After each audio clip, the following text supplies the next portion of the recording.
you cannot change anybody else. You cannot change their hearts, their actions, their behaviors, but you can change you. And you can change your circumstance. Sure. Which is what a boundary will do, right? Yep. If the circumstance is you're not being treated well, you do not have to stay there. My name is Caroline, and I'm a counselor. My name is Brett, and I'm a pastor. And together, we're tackling difficult topics from a biblical perspective. Welcome to There We Said It. Right, welcome to There We Said It. We are back in the studio. I'm Caroline, and this is Brett. Hey.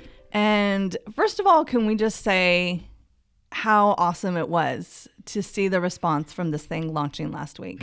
So grateful to everyone who listened, everyone who commented on our socials, on through text, just via everything. Yeah. I mean, I just such a positive response, and I'm so grateful to everyone. So thank you for listening. And if you came back, thanks for coming back, because here we go again. Here we are. Here we are. So what are we talking about today? Today we're talking about boundaries. But before we get into boundaries, I have a question for you, Brett. Yes. It's kind of a big week for you. Yes. This is your last time recording in your 30s. Because in a few days, you turn the big 40. Yes. Not to make a big deal about it. Yeah, no, so full disclaimer, Carolyn was like, I feel like people need to get to know us. And so I'm going to start with you, and we're going to drop that you're turning 40 this week. What do you think? I was like, yeah, it's fine. Yeah. So I will say I am like really looking forward to my 40s. I think I've learned so much from the last, couple decades. And I think I've made enough mistakes and dropped the ball enough times that I feel a little more secure in carrying it up the field into 40, 50, and 60. And so, I'm pretty stoked. I think it's going to be a pretty exciting next year, especially as we get to do this. So yes, for all you 40 and ups out there, I'm with you. For you 39s and under, keep pressing in. God's good. You'll get through it. Right. Full disclosure, I'm halfway through my 40s. Yes. So if you need any help, don't come to me. All right. All right. Go find someone else to talk to. Not you. Got you. No, 40s are good. 40s have been I've had the time of my life. I think you're right. You leave all your mistakes behind that you've learned from, and you take all that wisdom, and you kind of are like, you finally feel like a grown-up when you hit 40. Yeah. I think one of the things that made it like kind of a little bit of a hard go in many seasons up to this point is I don't think I had good boundaries. I just truly think that I said yes to a lot of things. Yep. I think as a young person, I was consistently trying to figure out who I was. And one way that I could feel accomplished and I could feel credible and I could feel valued at a table where most often I was in either organizations or churches where I was the youngest person. Okay. And most of the people I'm working with have their master's or their doctorate. And here I am just still trying to work through school. And I got such a late start at it. Okay. And so I always felt like I was the least amongst the team. And so anytime someone's like, hey, Brett, you want to do this? I'm like, yep. Okay. And they're like, cool. Hey, there's this big thing coming up. Yep. Hey, yep. I would even say yes before they even finish, because I'm like, this is a chance for me to establish myself, to prove to these people that I deserve to be here. And if I could give myself advice going back, it would be listen to this podcast today, what we're going to share, because there's things in here that we've learned now that will not be part of my story or your story, or hopefully the listener's story going forward from this day forward. Because if we put these things into practice, they definitely put us on a course to live a healthier and happier life. Mm-hmm. For sure. So let's define what a boundary is. Mm-hmm. So one of the things I learned about boundaries probably 10 years ago, and I don't believe I learned about them in the best, healthiest way. For me back then, a boundary felt more like a wall that I was putting up.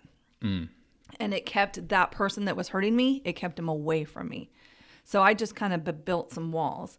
And God has opened doors with knowledge and wisdom about boundaries, especially in this past year in my life, where I've realized a boundary is not a wall.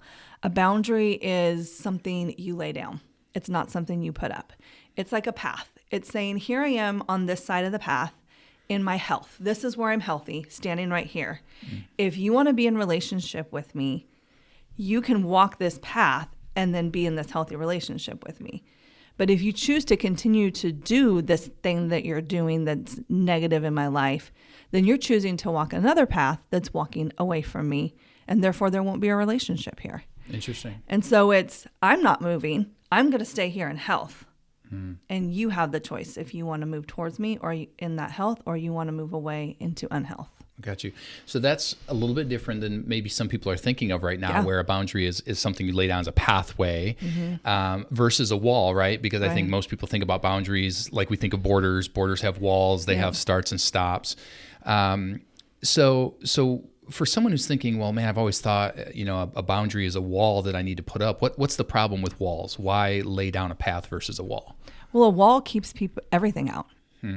If I put up a wall, I'm not just keeping out the bad behaviors, I'm also keeping out the good behaviors, right? That wall keeps everything out.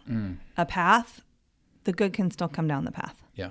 Yeah, and so as a way to walk away from what you've established to be healthy, good, right, and proper for you, right? So it gives people a chance to make a choice. It also gives you a chance to make a choice. Right. You say borders, so you think of like going into another country with borders, right? There's places you can get through to get into that country. Yeah. There's pathways. Yeah. Port of entry. Yeah. Right? There's a port of entry. And so like if we look at it more like that, here's the port of entry. Here's the path where you can get through. I like that. Yeah. Okay. So a boundary is a path that we place where we establish where we are to be happy, to be healthy. I like healthy because happy isn't always healthy. Oh, heck no. It's no, like the Bible says about that, right? Yeah. Just because, people say, hey, be as happy as you can be. Right. I don't think happy is the goal. I think holy is the goal. Yep. And I think when we live in God's plan for our life and live within His boundaries, we actually are happy. It's like the most happy we can be. I've experienced this on both sides of the fence, where I definitely did not do God's way and was very unhappy.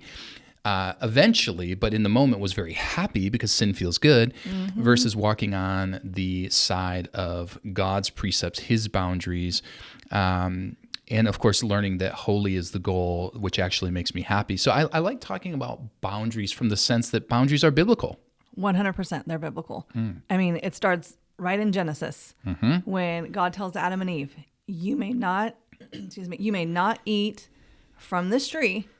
Right. Or else these things will happen. Yeah, boundary. Boundary. Yeah. Boom, right there. Yeah. And what happened when they ate from the tree? He held his boundary. And he moved them out of the garden because he knew now that they had broken the boundary that the consequences would be greater, even greater if they stayed in the garden. Yeah. And so, boundaries are biblical. Boundaries are biblical, Boundaries are biblical. Yeah, Jesus had boundaries. There were plenty of moments in the New Testament where, Jesus said, hey, I'm going to go over here. You stay there. Yep. And sometimes I think we can almost think, oh, man, that must have been kind of weird for the apostles. They must have felt like Jesus was kind of being mean. I just want to be with you. Just let me come hang out. He's like, no. I need some space. Right. Like y'all are draining at some level. Read through the New Testament. You'll see he's like, how much do I have to put up with these? It's because they're saying crazy stuff. Pentecost hasn't happened. The Holy Spirit hasn't filled them yet. So they're operating from this real vacant space of understanding. And you could tell it bugged Jesus at some level, which I'm greatly comforted by as a pastor, because I feel annoyed at certain points where I'm like, hey, I need to get away. I need to set a boundary. Yeah. And you can't come here with me right now. Right. Same with being a mom with kids. Yeah. There's a time where you got to put up boundaries with your kids. And we're going to talk about that in just a second. But I think as we think about boundaries, it's important to understand that when you set boundaries, you're not being mean. Nope. You're not being unchristian. You're not being uncaring. You're not being unloving. You're not being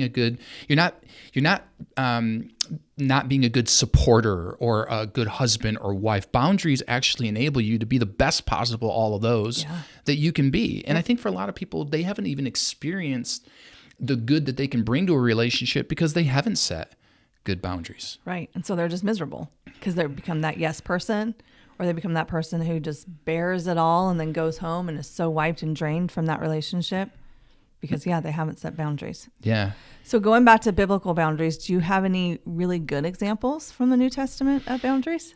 Yeah, I mean, I think there's the New Testament's latent with them. I think there's a funny one that I come back to often that people don't think about as a boundary necessarily, and it's a moment where Jesus is interacting with the Gerasenes demoniac, this guy that we know in Luke chapter 8, who's filled with so many demons that he just simply names them Legion, and Jesus casts these demons out into the herd of pigs, and the guy is restored to a sound mind. And it says in Luke 8:38 and 39, it says that, the man begged Jesus to go with him. He wanted to get in the boat and go with him to where Jesus was going. And Jesus was like, nah. He's like, you don't get to come, man. And you got to stay. You got to stay right where you are. And you need to tell people what I did for you here, because I'm going over there. You're staying here. Yeah. And it's kind of a funny moment where it's like, if you can imagine this guy just wants to go and be with the Lord. And Jesus is like, no, you don't get to come. You got to stay here and you got to do a thing. And that's okay. Like, that good work of multiplication allowed that man to go to a region that where he was well known for the wrong things. Right. To go as a sane man filled with the grace of God now, and to tell them about this Jesus who had delivered him from these demons. So, I think it's kind of a funny moment, but again, just another moment where we see God saying, listen, boundaries are good.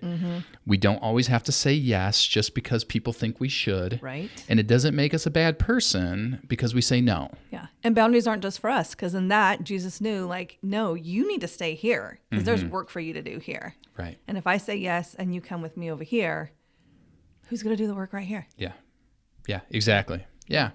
So, those are just a couple things. I think, so if we think about boundaries as having the wisdom and maturity to understand when enough is enough, why are boundaries so difficult to establish and maintain?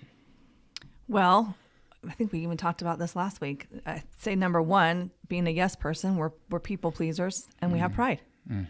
Right? If I say no, if I tell this person they're hurting my feelings, think about it. This person drives you crazy, but they want to hang out with you all the time. And you're always saying yes. Or you're like, I just don't want to hang out with them. And so you're making excuses. Right. So now you're becoming a liar because your excuses probably aren't true. Sure. So it's just that pride of like, dude, you need to lay down boundaries and you need to learn to say no. And don't be a people pleaser. Do you think it plays into like our inherent need to want to be needed? Do you think people have a hard time setting boundaries because they want to be needed?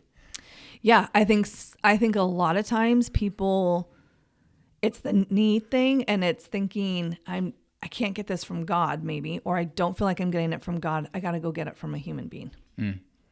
So I do need that. So then, do you think that maybe one reason people don't establish and maintain boundaries might be control? 100%. 100%. That sounds ugly. Yeah. I like the idea of wanting to be nice.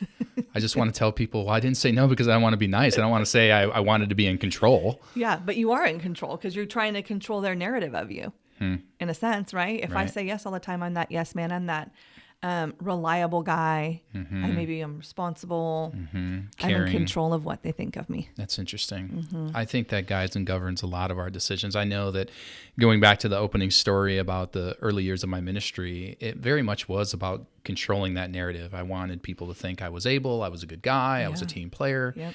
And that, at the end of the day, I wanted them to see me as valuable. When my value was based in God, He called me there. He pulled me out of where I was and placed me there. He put me on that path.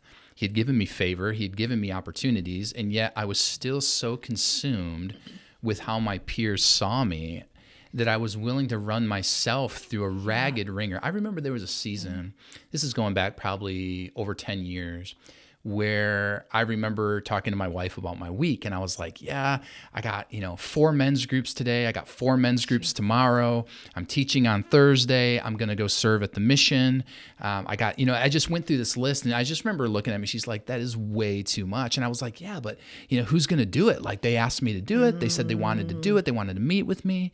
I just didn't feel like I had the wherewithal or the moxie to say no at that point, because it made me feel good. It feels good when you feel so underutilized that you look at your calendar and it's filled up. Yeah. But the second thing is, she's like, when are you going to be home? I was like, I don't know. Right. Like, it's going to go late tonight. And then she's like, well, what about tomorrow? And it's like, well, it's going to go late tomorrow too. And Right. well, what about the next day? Well, it's going to start really early. I don't think I'll see you before you get up. I don't think I'll be able to like see the kids get off to school. Yeah. And I don't know if I'll be home later for dinner. And it really I guess in the moment it didn't shock me, but as time went on, I started to realize how shocking that narrative was and how completing and compelling it was to say yes to everything, only to sacrifice what mattered most. Right, because what we don't realize is every time you say yes to something, you're saying no to something else. Yeah, or someone else. Or someone else. Right. Someone maybe you should be saying yes to, like my wife and kids. 100%. Yeah. Yeah. And I think that's the great danger when you're in ministry or in the ministry that you do as a counselor. So, there's never a bad thing that shows up on our calendar. There's bad situations, there's rough situations, but it's like, oh, go to meet so-and-so at 4:00 to talk about this hard thing in her life, or go and, sit down with this individual and talk about this hard thing. Those aren't like bad things, they're good things, but being able to have boundaries is important in those areas. And that's something I've learned through not doing it well over time. Yeah. So, I'm sure there's someone out there who's listening today who is thinking, gosh, this is what I need to hear. I struggle with boundaries. I struggle with saying yes or no. And we're going to talk about some different areas that may be more specific to that individual in their life today. But before we do that, let's talk briefly about how do you set a boundary when someone is crossing over that pathway into your healthy space consistently. And I think it's interesting what you said, those who hurt me. And then I like how you just said recently, a moment ago, you said, those who annoy me. Because boundaries aren't just for like people who are like damaging our health or physical or mental ability. Right. It's like, I think it really does come down to like, you annoy me consistently because of the thing that you do. It might be a cousin who's like, hey man, can I borrow your car? I guess, hey man, can I borrow your car? Yeah. I mean, can you get a car? Right? I mean, what do you need? Right. Why do you keep asking me for my car? Right, because now bro? we're just enabling this cousin to not have to buy a car because they keep. He's making us feel bad. hours. Like, I'm just going to use it for a little bit, man. Yeah. I'll put some gas in the tank. Don't worry, man. But inside, you're like, dude, I don't like to constantly be without a car. I mean, I want to help this brother once or twice, but he's asking every week. Right. He's not even trying to get a car because he knows that I'm going to say yes to get my car. Yeah. How do we lay down boundaries in these situations? Well, let's talk about first really quick before we lay them down, what boundaries are not and what boundaries are. Okay. So we need to remember that boundaries are not a rule to follow. It's not like we're not a teacher laying down our rules in the classroom. And it's also not control. Sometimes, 10 years ago when I was putting down boundaries, I wasn't putting them down. I was building boundaries as walls to control people. It was this arm stretched out, like you can't get to me. I'm going to control you and keep you from hurting me. So they're not a rule to follow. They're not control. Boundaries are not meant to change the other person. We can't change anybody. We can only work on ourselves and change ourselves. And so if we're using a boundary in hopes of changing someone, then we're not using that boundary as it's supposed to be used. Okay, so let me ask you this. So let's say there's a wife whose husband consistently uses demeaning, negative talk towards her. Right. And she says to him, hey, listen, I'm going to stand up for myself. You don't get to talk to me like that anymore. Yeah. And if you do keep talking to me like that, now, fill in whatever outcome seems reasonable. Yeah. Right. It sounds a little bit like a rule that has to be followed, but I get what you're saying. It's not exactly like a stated. Right. So that's a great example because this one comes up a lot. So it's, hey, if you continue to talk to me this way, I will no longer take it and I will walk away from this conversation. I'm not going to be a part of a conversation where I'm demeaned or talked down to. Sure. And so that's you removing yourself. Right? They can continue to talk to you that way as much as they want, but you're no longer going to stand there and take it. Yeah. Like your path example, you're choosing a path now that's leading you away from me. Yep. Where I'm staying right where I'm at in the sense of the boundary. Right. I'm going to walk away from the conversation. Right. But that's not me trying to change them. Right. That's me calling out what is not good and its negative impact on me, and then allowing them to know the options. Yep. You keep doing that, I'm going to walk away. Right. You reform and start to try to use your words better, then I can engage. Right. Right? Yeah. Okay. Good Right. example. Because then that's them becoming healthy and then walking your path to your health. Right. And then you can both be healthy together. Yeah. Ideal world, right? Ideal world. Ideal world. Ideal world. If it was an ideal world, you and I would not have jobs. It's true. I'm pretty sure pastors, policemen, and counselors are going to have jobs until Jesus comes back. Oh, 100%. There is no Yes. market share going down with hurting people today. No. Because of that same situation, right? I mean, we can, and I think that's what's so important about this as we think about this. Like, this podcast is really going to be focused on like you, the listener. And I think sometimes that people, they think, oh, I'll listen to this and I'll get some good ammo to like change my husband or change my daughter. No, God's interested Put down in your changing. pen. Stop taking your notes that say husband at the top. Yeah, God's interested in changing your heart. Yeah. In how you respond in these moments, to be in line with his response. Because again, when we're holy, we're happy, right? We're living within the ordinance of God. So we can't change that into somebody else. And so I think that's so important that what you're going to hear in this podcast is for you, and it certainly affects other people, but it's not for them, and then hopefully it affects you, Right. which is a complete reversal of kind of how we want things to go. Right. And isn't that what, well, I can speak for wives because I'm a wife. Isn't that what we do, right? We read a book and we start highlighting and we start thinking of our spouse or somebody else in our life who it would be really good for. And you know what I know? Because I used to do that. I mean, I totally used to do that. I realized when I picked up that book or listened to that podcast or listened to that sermon and I listened to it for me, I underlined a lot more. Because I had so much more that I needed to work on than probably what they needed to work on. Yeah. And so, yeah, most important thing to know, you cannot change anybody else. You cannot change their hearts, their actions, their behaviors, but you can change you. And you can change your circumstance. Sure. Which is what a boundary will do, right? Yep. If the circumstance is you're not being treated well, you do not have to stay there. Okay.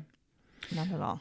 So for someone who's like, all right, I'm aware of some boundaries that need to be in place, what would be like the first word of advice you would give to them as they're kind of contemplating taking this content and putting it into practice today? First and foremost, before you lay down a boundary, check your heart, check your motive. Okay. Right? What's our motive in laying down this boundary? Is it a control thing? Is it manipulation? Is it, I'm just so ticked off at them and I'm going to show them? Check your heart and your motive. Is your heart aligned with God's will? Is your motives your own health? Like your motive has to be for you, not for them. If it's about them at all, then it's not a time to set that boundary. Okay. Then when you go to set a boundary, it's your yeses have to be yes and your nos have to be nos. And a good example of this, right, is what we do with our kids all the time, right? Johnny's going to pinch his sister again, and you're supposed to go out to dinner tonight, and you're like, Johnny, if you pinch your sister again, we are not going to dinner tonight. Yeah. And in the back of your head, you're like, well, I don't want to cook, so we're totally going to go to dinner tonight. Yeah. So hope he caves to the ultimatum here, because if he pinches again, we're going to dinner. Right. So exactly. And Johnny's 4, so you can't leave him home alone. Yeah, right. Exactly. Yeah. And you can't take him to grandma's because grandma's just going to spoil him. So, exactly. I mean, like, not a good, healthy boundary to lay down. So you really do have to think it out. Am I willing to go through with this consequence of this boundary if this person doesn't do it? And if you're not, then don't set it. Then come up with something else. Wow. That's so good. I mean, that is so good. Not just only with kids, but in every area of life. I love that you said, let your yes be your yes, your no be your no. That's right from James. And he tells us that we have to be willing to go that step, whatever that step is. And I like that you're saying it has to be reasonable. Does it always have to be a consequence?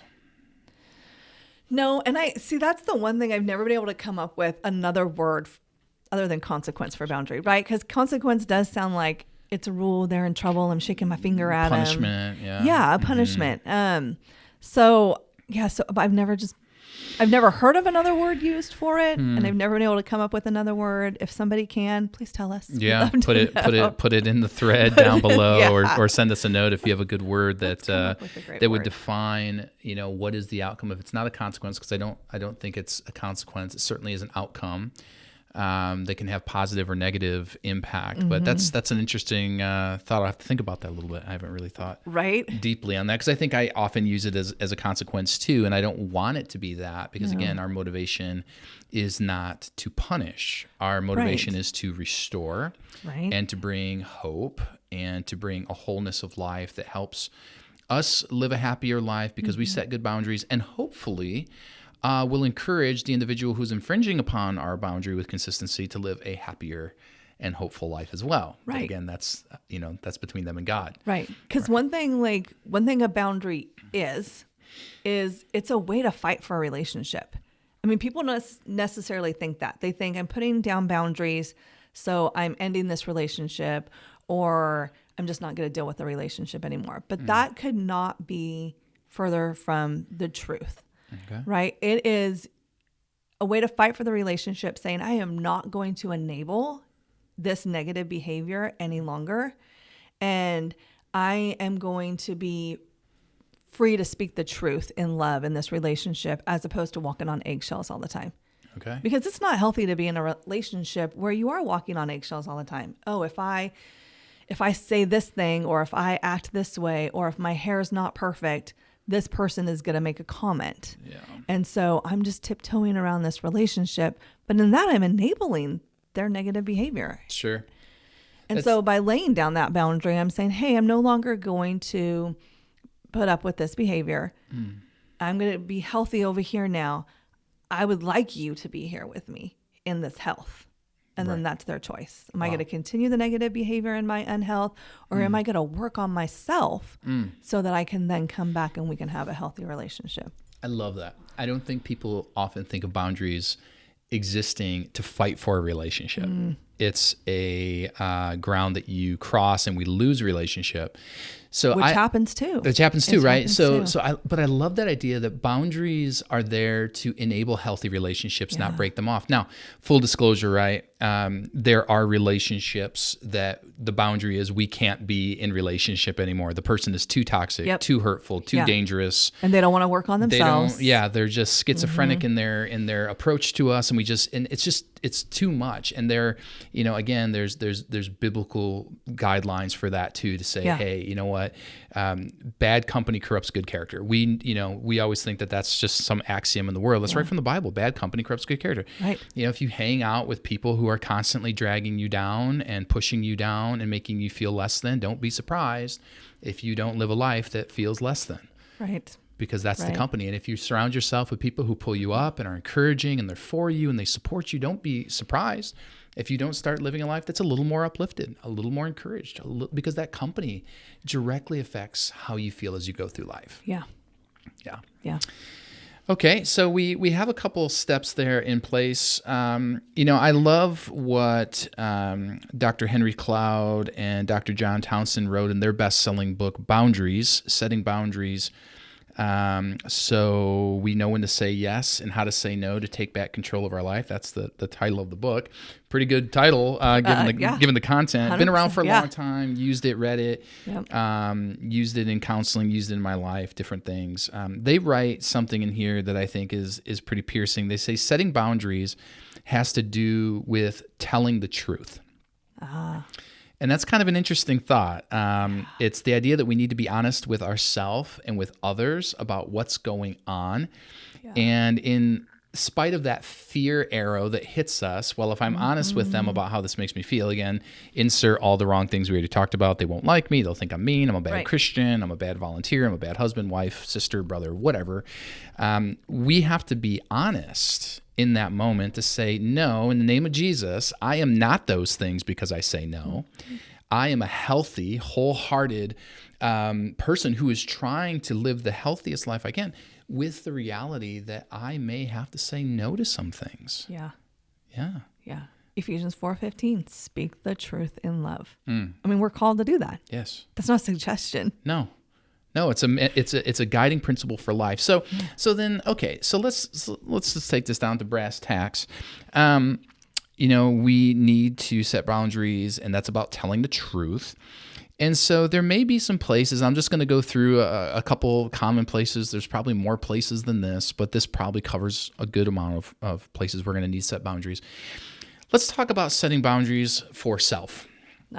Yeah, because boundaries aren't just for other people. What does that look like in your life? How do you set boundaries? You're a mom, you're a wife, you're a working professional, you're a volunteer at your church. How do you set boundaries for Caroline? I think for me, my biggest place I set boundaries is time, right? Just like you were saying, you could start saying yes to everything, right? We want that every bubble on our calendar filled. But we don't take the time to fill in, spend time with this kid, spend time with this kid, spend time at home doing this. And so it is, I say no a lot. I've learned to say no a lot because when I first started in ministry and then when I first started working, it was always in my head that my family will come before this. And that I have to keep them as a priority. And so even my job knows that. I mean, if a kid is sick, I'm going to stay home with that kid. Yeah, right. Because that's my boundary. Yeah, I think, in my life, it goes back to checking those motives. Like, here's this thing. Is my heart jumping for joy because people are going to think I'm awesome, cool, smart, capable, whatever? I have to check those things because they're very low-hanging fruit often, especially when really cool opportunities come our way. And it doesn't mean we have to say no to all those opportunities. It just means, like you said, we have to check our heart, check your motive. What are you doing this for? There may be a motive in there that's like, hey, I think this is a great way to grow as a follower of Christ or to make Jesus known, and you should say yes to that. But I think with self, like there was a boundary that a mentor gave me when I first started in ministry about 16 years ago that I have really come back to often. I think it's protected me from a lot of pain and the people around me from a lot of pain. He said, listen, he goes, going into pastoral ministry, he said, I've talked to a lot of pastors and a lot of their wives look at the church as their mistress. And I thought that was an interesting way to say that, right? He's like, your risk may not, he's like, you have to guard your heart. Physical infidelity with attraction to another person is a real thing when your tank is low and you're running on fumes and nobody's paying attention to you. He said, but often the church becomes the mistress where you give 99% of the best of you to other people's family. And when you come home, you're so ragged and run down and wore down, you give those who love you the most 1%. Yeah. And it was interesting because he said something to me. He said, you know what? Put a boundary in place. He said, because ministry will always ask for more. So you got to know when to say no. He said, so as a good rule of practice, he said, I want you to try to be home every day by 5 o'clock. Wow. So you can eat dinner with your family. Yeah. He said, because dinner with the family, even as you go back through human history, has been this connection point of togetherness for the family unit. Yeah. You sit down. And it's interesting how much that's changing today, right? We're having dinner around the TV. Yeah. My kid's having dinner at this kid's house. And so we actually have to call them home to say like, hey, we're going to have dinner. That's a meaningful time. We're going to sit around the table. We're going to eat. We're going to talk about our day. It's going to be a thing. It doesn't always go super well as much as it sounds like awesome. I mean, sometimes they're sitting there like, hey, how's your day? Good. Okay. I mean, it's not like awesome all the time, but they don't get all in depth and share their emotions with you. No, not always. But I think what and I think about this a lot. When my sons and my daughter look back on their life, I pray that they can say, one cool thing about my dad is that he was always home for dinner. Yeah. Like dinner was important to him. Yeah. Because I could be out at someone else's house of the church. That's prime time for people who are working, who want to meet with me because they're out of work now. Right. So they want me to meet with them and I want to meet with them. But that boundary has saved me a lot of pain. And so if that's you today, maybe there's a simple thing that you need to take a step in and say, hey, listen, I'm going to put a boundary around my work. I'm going to put a boundary around my extracurricular activities that as most as I'm able, I'm going to be home at 5 o'clock. for dinner, whatever time your dinner is. Yeah. Knowing that there's always an exception to the rule. There might be an emergency that I need to, and my wife knows, and we've talked about this, and she doesn't give me a hard time like, 5:00. No, I mean, there's a family whose member is going to pass soon, and I need to be bedside with them. It's important. Exactly. She knows that. She never gives me a hard time about that, and I love that about Sarah. She understands this life that we live. But I also need her to understand she's more important to me than the life that we live. Right. And that the kids that we that's have good. are more important to me than the life that we live. And as soon as you get that inverted and the life that you live is more important to your family, you'll never say that out loud, but you'll do actions that speak it out loud. Well, actions speak louder than words. And people will pick that up. Our Yeah. kids, our family, right? Mm-hmm. This one has been a big one. And so whatever that is for you, it's finding that intentional time where you say, to the best of my ability, I'm going to be here. Maybe it's breakfast, maybe it's dinner, whatever it is. I'm going to be home on Saturday morning to cook breakfast with whatever it is. Your marriage, your kids, your family, and if you're single, this is still a great practice to get in place, even if you don't have those things. Those things matter more than the ministry that you're doing, because if your family falls apart, your ministry is going to fall apart. Right. And I love that example, because that just shows that boundaries aren't all negative. It's not, you hurt me and so I'm laying down this boundary. Boundaries are positive. You matter to me and I want you to feel that you matter to me. So I'm laying down this boundary to show you that you matter to me. Yeah. So I think another area that people probably struggle with boundaries, Caroline, is work. And now this one gets weird, right? Because we're getting paid. Right. And I know that there's been a lot of job descriptions that I've signed on to that have said, at the very bottom with a very small print, other duties as assigned. And that is like the swath covering of anything I need you to do if asked. Yes. The response is supposed to be yes. So there's a lot of people who struggle with boundaries at work out of fear that they're going to get fired or demoted or overlooked for promotion. We have such a work-heavy culture today where we're run so ragged. How do we set good boundaries at work, specifically when there's managers or coworkers who are consistently asking us to do things that really either aren't a part of our job or should be a part of their job? How do we set those boundaries? Yeah, I mean, that's a great question with a scary answer, right? Because who wants to tell their boss no? Right. And I think that younger generations have actually done a pretty good job of this. Saying no things. Of saying no, but then the older generations are like, they just get mad at them and they're lazy. They won't do it. Well, no, they're putting up a boundary or laying down a boundary because that's not in their job description. That's not what they signed on for. That's not in their contract. And so I think that in laying down those boundaries, first and foremost, right, because it is fear-based, like you just said, they're afraid of losing their job, not getting the promotion, not getting the raise. And so we do not serve a God of fear. Right. So if God is calling us to lay a boundary down there, if God is calling us to say no, we have to have faith that if we say no and if we get fired or if we don't get that promotion, he's still going to take care of us. Sure. He's not going to just be like, oh, whoops, sorry. So let's play this out just so people have an example. Okay. Let's say, and I'll take the bad guy role. Let's say I'm a supervisor of some place that you work, and I'm like, hey, Caroline, listen, I really need you to be here until 7:00 most nights because we got more clients coming in. The rest of the team's doing their best. I need you to kind of ante up and go to town for this. Can I count on you? What do you say? I would immediately say no. You just be like, no. You just look me in the face and be like, nah. Because I've already set those boundaries for myself of I don't work outside of my kids' school hours. When my kids are gone, I'm gone at work. When my kids are home, I'm home. And your boss knows that. And my boss knows that. Sure. I have the luxury of setting my own hours because I'm a contract employer. But I tried to work nights, with the kids at home. And I was sad because I wasn't with my kids. My kids were sad because I wasn't home. So I've preset a boundary for myself.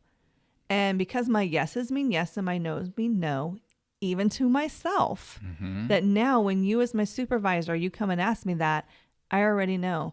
no, I'm sorry, I can't do that. My kids are home and I want to be home with them. Yeah. Not I need to be. Sure. I want to be home with them. And so therefore I cannot work those extra hours. Fair.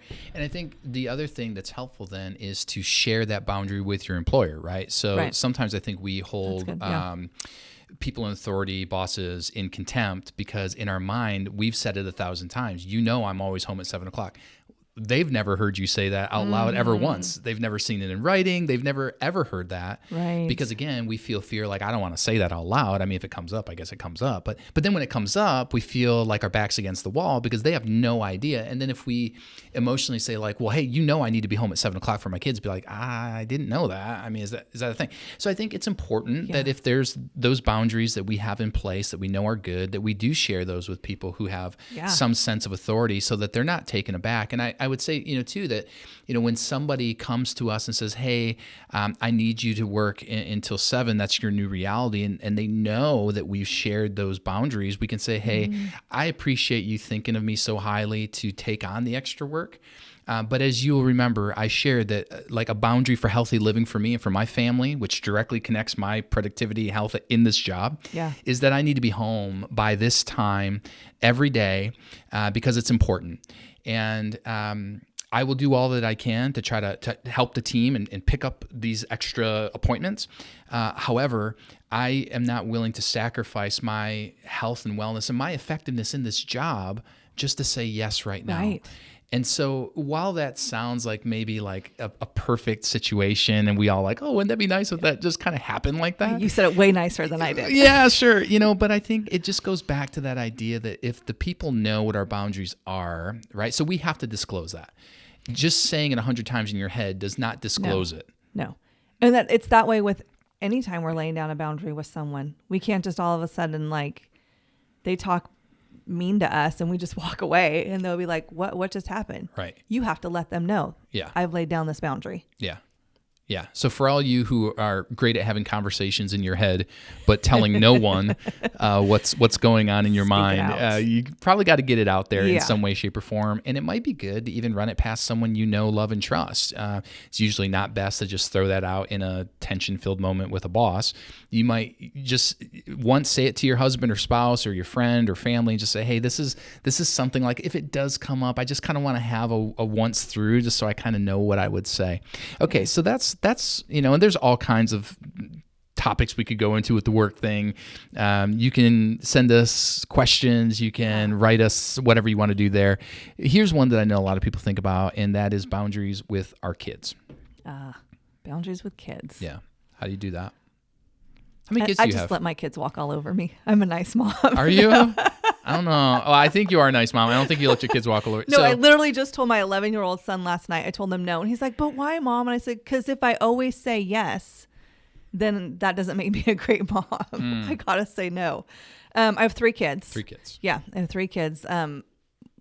One is married and out of the house. I have an 11-year-old son. And then I have a special needs daughter who's 24. Yeah. So really, I'm mostly parenting that 11-year-old right now. Mm-hmm. And so boundaries with kids. Okay. That's, Are there any boundaries that you have that are just kind of fresh in your mind that you could share? Gosh, let me think on that. How about you? What do you have? Yeah, I do. So one that comes to mind, and we've spoken about this, my wife and I, at like marriage conferences, and not everyone agrees with me on this. So I'm going to this is not a thou shalt do this according to God's word. This is just something that my wife and I have agreed upon, and I do believe it's really blessed us and helped us maintain healthy boundaries with our kids, is we don't let our kids come into our bedroom unannounced. Okay.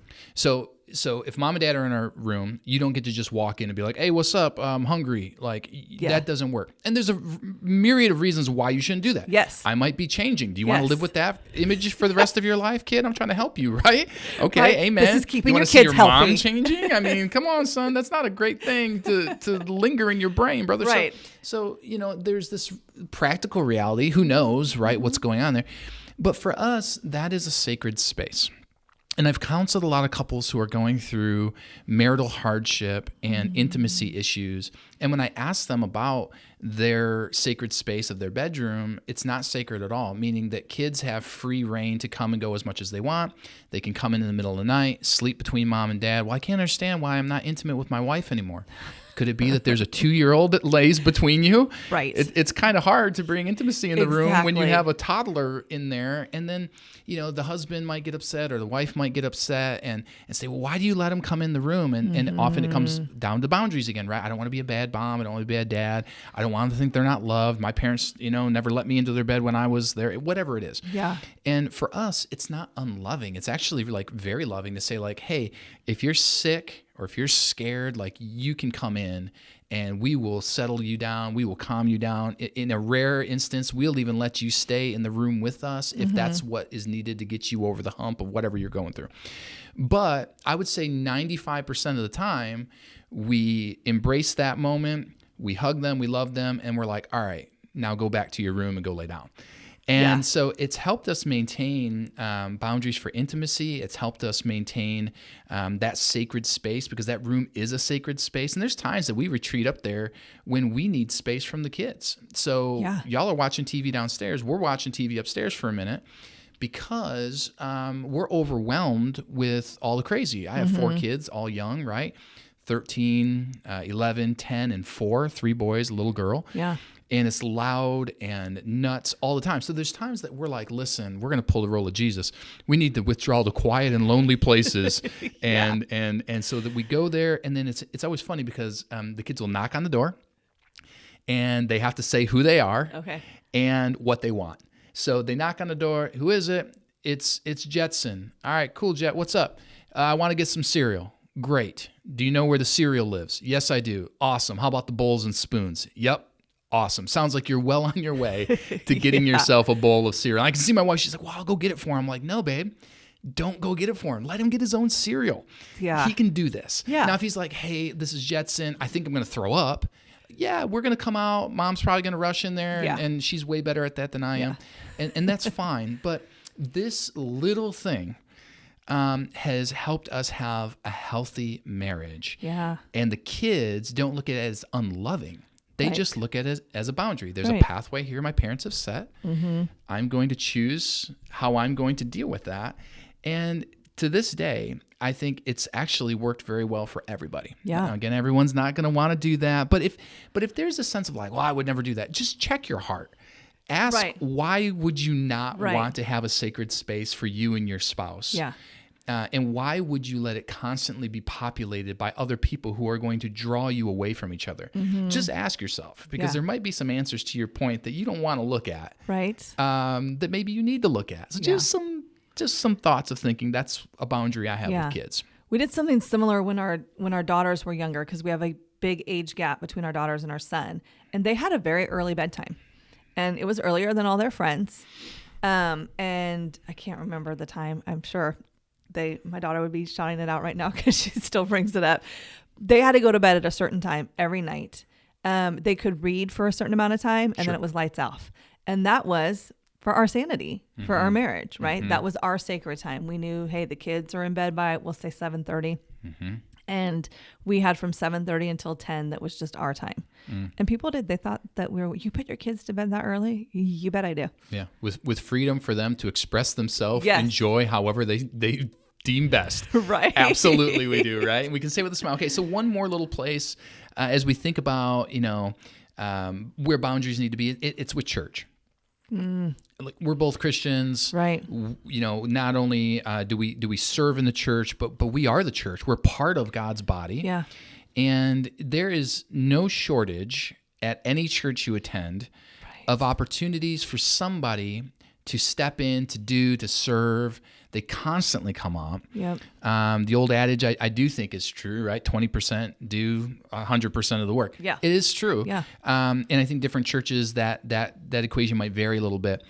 How do you set good boundaries at church? So as a member of the church, again, it's going to be that saying no, which we don't feel like we can say no, but you have to check your motive, check your heart. Why am I saying yes? So here's the thing. If we're saying yes to everything, right? we're not leaving stuff for other people to say yes to.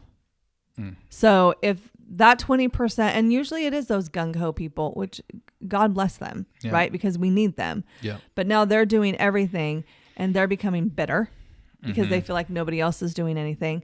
But some of those nobody else's who aren't doing anything are like, well, there's nothing to do because they're doing it all. Yeah.